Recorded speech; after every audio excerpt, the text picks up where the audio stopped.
Hello friends, I am अप्रति। Welcome back to our channel Plants Space. हमारे यहाँ पर ये सिंगाड़े की कचरी बनाई थी जो कि हमारे यहाँ काफ़ी फेमस है और इसमें नींबू डलता है जिससे इसका टेस्ट और भी अच्छा हो जाता है। तो इसीलिए मम्मी ने कहा कि टेरेस गार्डन से नींबू लेकर आओ। तो टेरेस गार्डन में अपने लेमन प्लांट को भी आपसे शेयर करेंगे और साथ ही लेमन भी आज हार्वेस्ट करेंगे।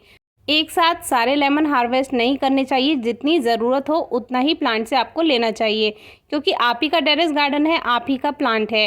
तो आज हम आपसे प्लांट के बारे में भी कुछ बातें शेयर करेंगे।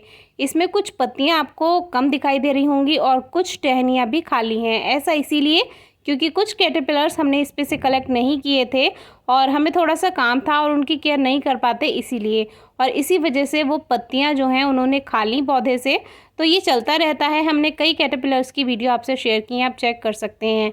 तो अभी भी नींबू के पौधे पे कुछ फल बन रहे हैं, लेकिन ये फल ज़्यादा बड़े नहीं हो पाएंगे। फ्लावरिंग भी हो रही है क्योंकि लगभग अक्टूबर ख़त्म होने को है और अब इस प्लांट का एक तरह से डोरमेंट सीज़न ही स्टार्ट हो जाता है, ग्रोथ स्लो हो जाती है और जो इसमें फल हैं वो ज़्यादा ग्रोथ नहीं कर पाएंगे। जैसे जैसे सर्दियाँ आएंगी वैसे वैसे इसका जो फ्रूट है वो बहुत ज़्यादा नहीं बढ़ेगा, इसकी ग्रोथ कम रह जाएगी। तो ये जो वैरायटी है ये यूरेका लेमन है जो कि ज़मीन में जब लगाते हैं तो ये काफ़ी बड़े हो जाते हैं, लेकिन पॉट में जब लगाते हैं तो साइज़ बहुत ज़्यादा बड़ा नहीं हो पाता है। और अब तो वैसे भी सीज़न ऑफ हो रहा है, तो आज हम सबसे पहले एक लेमन हार्वेस्ट करते हैं और साथ ही देखिए कितने सारे नींबू इस पौधे पे लगे भी हुए हैं। कुछ दिन पहले हमने आपसे कागजी नींबू की एक वैरायटी शेयर की थी, तो उस पर भी वो भी हमने एयर लेयरिंग से तैयार किया था। हमारे नेबर के पास वो प्लांट था और उसी को हमने एयर लेयरिंग यानी गुट्टी विधि से नया पौधा बनाया था और उस पर भी फ्रूटिंग हो गई थी। तो एयर लेयरिंग से जब हम कोई प्लांट बनाते हैं तो उस पर फ्लावरिंग या फ्रूटिंग आपको 1 से 1.5 साल के अंदर मिल जाती है, चाहे वो कोई भी फ्रूटिंग प्लांट हो, चाहे वो कोई भी फ्लावरिंग प्लांट हो। तो अभी ये जो है ये इसमें लगभग 4-5 नींबू आए हुए हैं। आने वाले मौसम के लिए आपको नींबू के पौधे की क्या केयर करनी है, तो जब कोई भी प्लांट ग्रोथ नहीं करता है तो उसको पानी की कम रिक्वायरमेंट होती है, इसीलिए पानी कम से कम दें पौधे में तो आपका जो लेमन प्लांट है वो सही रहेगा। और जब फरवरी मार्च आता है तब इसमें न्यू ग्रोथ स्टार्ट होती है और तभी आप प्लांट की कटिंग या प्रूनिंग कर सकते हैं।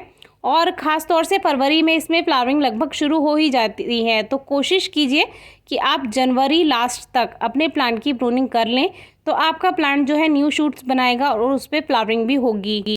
और जब फ्लावरिंग होगी तो जितनी अच्छी फ्लावरिंग होगी उतनी ही अच्छी फ्रूटिंग भी होगी। फूलों का जब टाइम होता है तो पानी का भी ध्यान रखना होता है। अगर आप मिट्टी में बहुत ज़्यादा नमी कर देंगे तो वो फूल झड़ जाएंगे, और मिट्टी में बहुत ज़्यादा ड्राइनेस होगी यानी सूखापन होगा तो भी वो फूल झड़ जाएंगे और फल नहीं बन पाएगा। तो सबसे पहले हम ये लेमन हार्वेस्ट कर लेते हैं। और कुछ पत्तियां आप देखिए इसमें भी पीली होने लगी हैं। हमारे व्यूअर्स के कुछ कमेंट्स आ रहे हैं दूसरे प्लांट्स को लेकर कि पत्तियां पीली होकर झड़ रही हैं। तो अब बहुत से प्लांट्स का डोरमेंट सीज़न आएगा क्योंकि सर्दियां शुरू हो चुकी हैं। अब बहुत से प्लांट्स ऐसे हैं जो ग्रोथ नहीं करेंगे, तो उसको लेकर परेशान ना हो। कोई क्वेरी हो तो ज़रूर पूछिए और आप फ़ोटो भी शेयर कर सकते हैं हमारे इंस्टाग्राम या फेसबुक पेज पर। अब ये जो सेकंड वैरायटी हम बात कर रहे थे कागजी नींबू की, तो ये वही है। और देखिए अभी इसमें पत्तियां नई आई हैं क्योंकि थोड़ा सा इसमें कर्ली लीव्स हो गई थी, वो हमने ठीक की थी। और ये हमारी थर्ड वैरायटी जो कि रफ लेमन की वैरायटी थी और इसमें भी कर्ली लीव्स हो गई थी, जिसको हमने ठीक किया था, आपसे शेयर भी किया था। अब देखिए सारी पत्तियां ठीक हैं। कुछ पत्तियां खाई हुई हैं क्योंकि इस पर भी कैटरपिलर था तो वो इसको खाता रहता है। अब देखिए ये हमने एयर लेयरिंग से एक प्लांट तैयार किया था इसी का, रफ लेमन वैरायटी का, तो ये भी सही चल रहा है, इसमें भी न्यू ग्रोथ हो गई है।